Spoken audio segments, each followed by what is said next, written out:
All right, welcome back to our series where we judge the very building blocks of our world. Today we are putting a real heavyweight on the stand, diamond. I mean, this stuff is a material of insane extremes, right? It's the undisputed king of hardness, it's a symbol of forever, and it's also a ridiculously important high-tech tool. So the big question is diamond really the S-tier champion we all think it is? Or, is it just some brilliantly marketed, overhyped luxury item? Well, that's what we're here to find out. We are literally putting diamond on trial today to see where it really belongs in the rankings. Okay, court is in session. Let's dig into the evidence, shall we? We're going to look at everything, the good, the bad, and yeah, the absolutely brilliant to figure out what this legendary material is truly worth. First things first, let's get the basics down. So what even is a diamond really? Believe it or not, deep down, it's just carbon. Same stuff that's in your pencil lead. The whole secret, the magic sauce, is how those carbon atoms are arranged. They're locked into the super tight, three-dimensional structure called a tetrahedral lattice.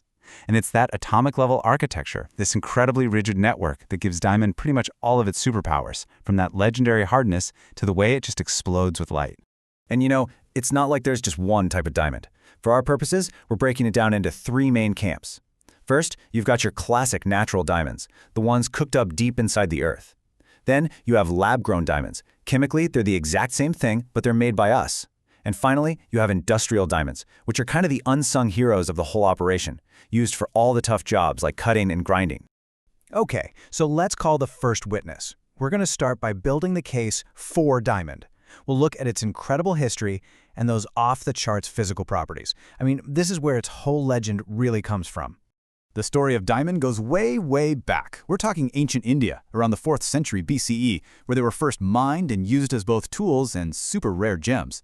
Then you jump forward a couple thousand years to the 1860s, and bam! The South African diamond rush just turns the whole world upside down. But the real modern game changer? That happened in 1954, when GE figured out how to make them in a lab. And that technology, let me tell you, is shaking up the entire market as we speak. Just look at this number, 10. That's it. On the Mohs scale of hardness, diamond is a 10. It's not just a high score, it's the top. It's literally the definition of what a 10 is. Everything else is measured against it. As far as natural materials go, it's the undisputed champion of hardness, full stop. And get this for a superpower.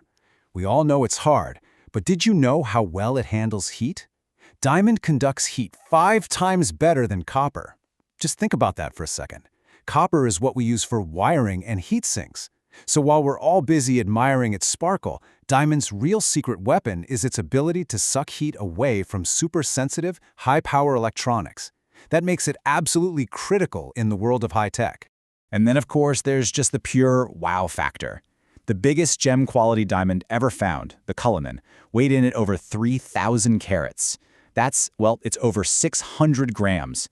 A single, perfect crystal heavier than a can of soup. It's insane finds like this that have built up the whole mystique and the cultural power that diamonds still have over us. Okay, so this brings us right to the middle of the biggest drama in the diamond world today. See, for decades, when you said diamond, everyone knew what you meant, but not anymore. Now the whole market is splitting right down the middle, creating this huge divide between diamonds from the earth and diamonds from a lab.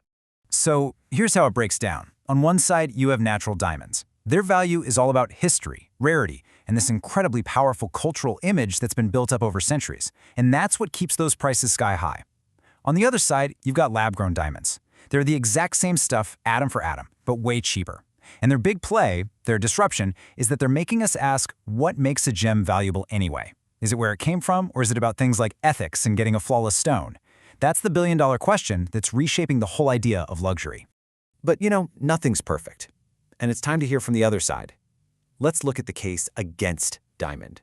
Because for all its talk of perfection, this material has some pretty big skeletons in its closet. Some serious flaws that really call that S-tier status into question. Yeah, this quote kind of says it all, doesn't it? The king of gems with a fractured crown. We all think of diamond as being totally indestructible, but that's just not the whole truth. To really understand it, we've got to take a close look at those cracks. All right, let's lay out the prosecution's arguments. Point 1. For all its hardness, diamond is brittle. Hit it just right and it'll shatter. It's hard, not tough. Point 2, the cost. Natural diamonds are just ridiculously expensive. And then there's the heavy stuff, the ugly history of blood diamonds, and the huge environmental scar that mining can leave behind. And hey, lab-grown diamonds don't get a free pass here either. Creating them takes a truly massive amount of electricity. Okay, we've heard the arguments for, we've heard the arguments against. The evidence is in. Now, it's time for the verdict. We're going to run diamond through our official scorecard, weighing all its brilliant highs against those pretty deep lows to figure out, once and for all, where it ranks. Let's run the numbers. Historical impact? An easy 9 out of 10. It's a cultural icon and an industrial powerhouse.